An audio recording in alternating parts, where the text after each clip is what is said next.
Praise the Lord. Good morning. ఇదిన దేవుని వాగ్దానం జకరియా గ్రంథం 9వ అధ్యాయం 12వ వచనం. రెండంతలుగా మీకు మేలు చేసేది.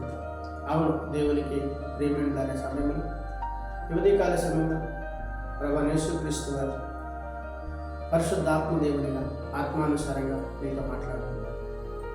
నీకు రెండంతలకు మేలు చేసేది. అవును, ఇంతవరకు దేవుని పట్ల మేలు జరగలేదని, నీ ప్రార్థనకు జవాబు రాలేదని నువ్వు చింతిస్తున్నావా, దుఃఖిస్తున్నావా? నువ్వు చింతించిన అవసరం లేదు, దుఃఖించిన అవసరం లేదు. దేవుడు నీ పట్ల, నీ కుటుంబం పట్ల రెండంతలు మేలు చేసేదని ఈ దిన వాగ్దానం ద్వారా నీతో మాట్లాడుతున్నాను. అవును, దేవునికి ప్రియ సహోదరి సభ్యుడు యోగు మరి నిరీక్షణ కలిగి అన్ని విషయాలు దేవుని కొరకు దేవునితో నడిచి ఉన్నాడు కనుక దేవుడు యోగుకు రెండంతల ఆశీర్వాదంతో నింపాడు.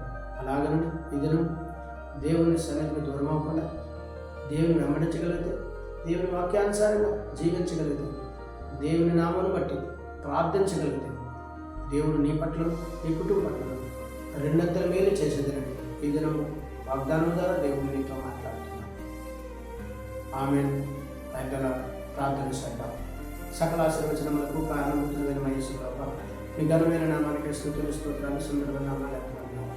ఈ దినం వాగ్దానం ద్వారా మాట్లాడిన తల్లిని వాగ్దానం చూసిన రెండంతల మేలులతో నింపండి. యేసుక్రీస్తు పరిశుద్ధమైన నామమున అడిగి వేడుకొంచున్నాను పరమ తండ్రి. ఆమేన్. Praise the lord.